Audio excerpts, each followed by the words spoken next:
In today's video, we will show you how the Neoponera are doing in the giant 15-gallon Outworld setup. They've taken to it quite well. For the time being, these large ants have a lot of foraging space. Without a doubt, the numbers will swell though, and even larger setup will be necessary.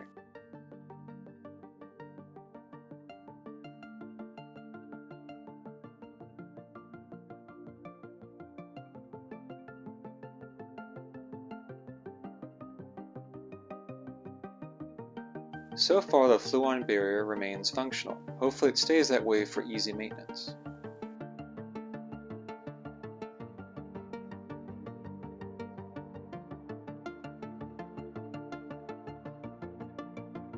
I really love how this wood piece turned out as a nest entrance. Just something aesthetically pleasing about seeing these large ants poke in and out of this wooden cavern. It reminds me of some of the colonies I've seen in the wild inhabiting both living and fallen mesquite trees. That wide entrance also serves a maintenance purpose. It's super easy to drop prey items into it.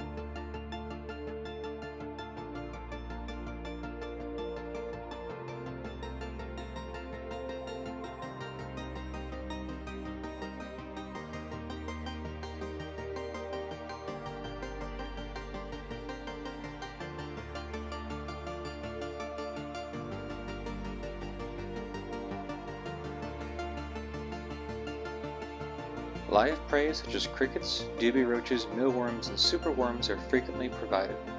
Neoponera seem far more interested in live prey than dead prey. They'll use their paralyzing stings to immobilize and preserve their prey for the larvae. Pre-killed prey will spoil much faster than live prey in these colonies.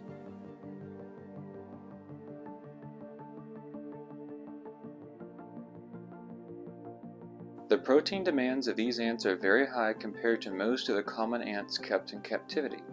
If you want to keep these ants and have them grow, you will need to take care to frequently provide prey items.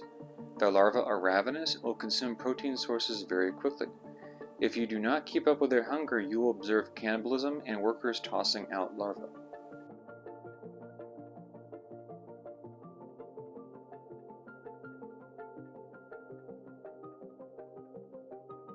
A honey dish remains their sole open source of carbohydrates. Workers on occasion will be seen drinking from it. I have noticed that once they have had their fill, you rarely see them go for more. In contrast to other ant species that seem to engorge on carbohydrates constantly, that raw honey can sit there for a long time, making its replacement very infrequent.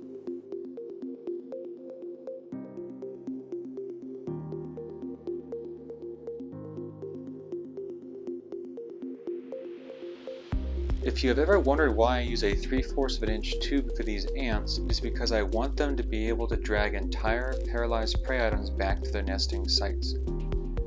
The ants have plenty of room to maneuver and can drag a whole range of large prey items without having to dismember them.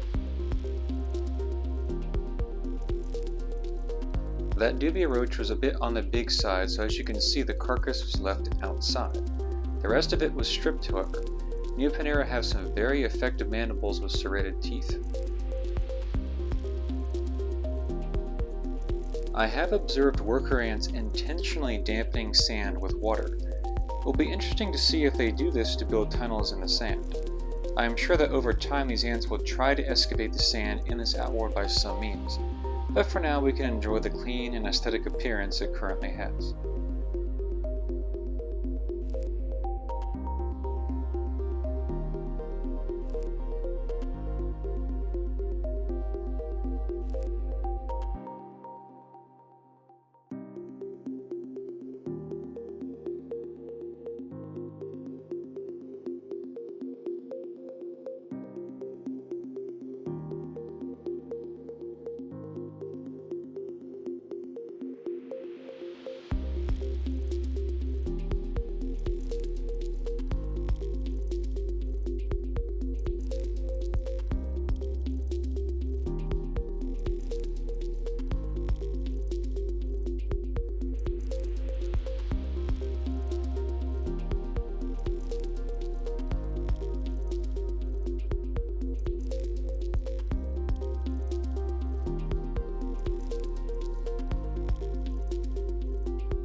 Inside the nest, you can see that everything is in full swing.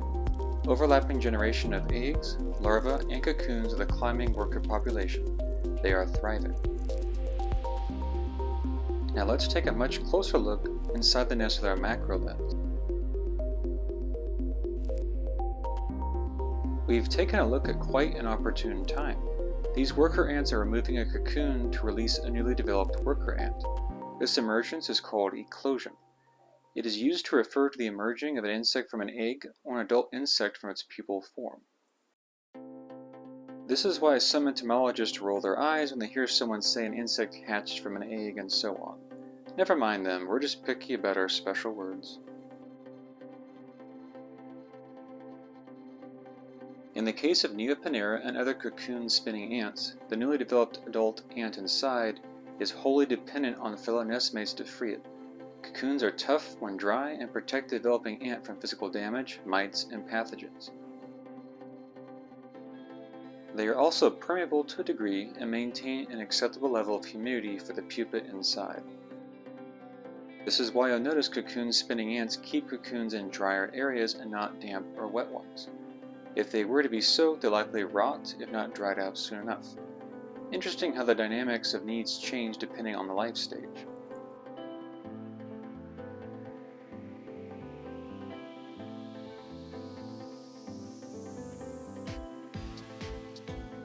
These workers are cooperating as a group to help this new worker emerge.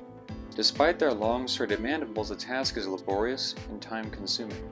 This is the extra step the cocoon-bearing ants must make. They must continuously pull and tear at it to make any progress.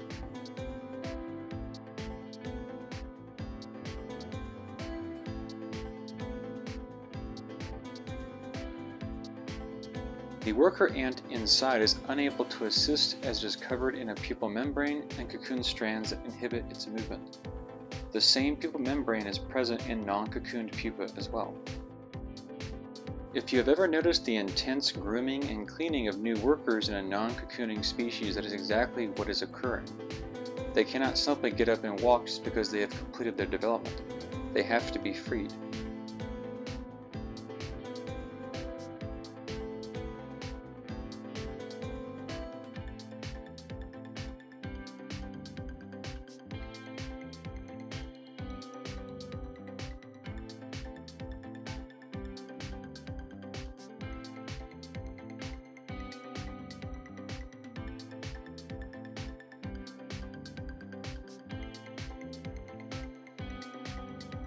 Now that our new worker is out of the cocoon, you can see her older sisters removing the pupal membrane and pulling away any residual cocoon strands.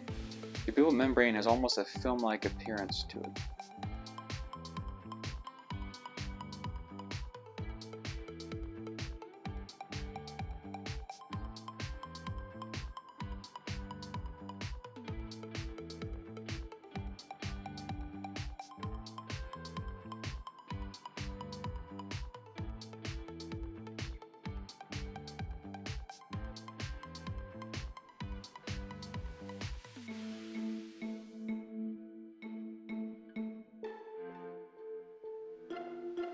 You should also notice that this new worker is much lighter in color than her older sisters.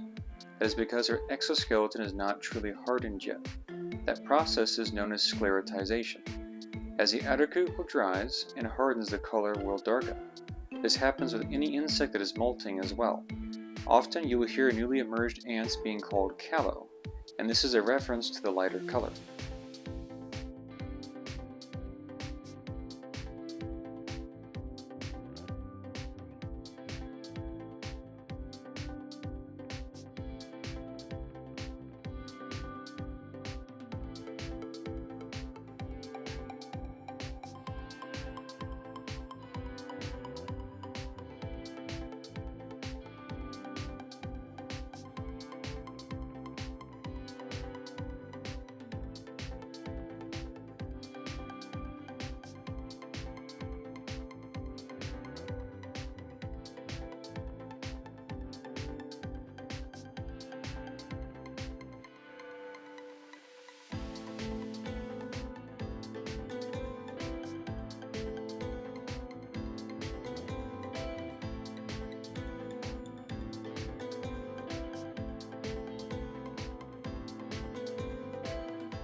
The more of the membrane they remove, the more free she is to move her legs and other points of articulation. Here you can see she's actually trying to be mobile.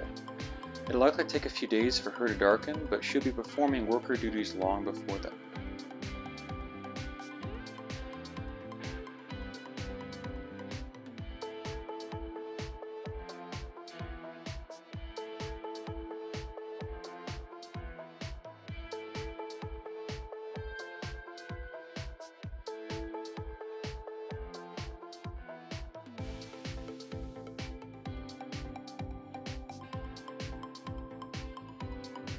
Did you enjoy this content? If you did, please leave us a like.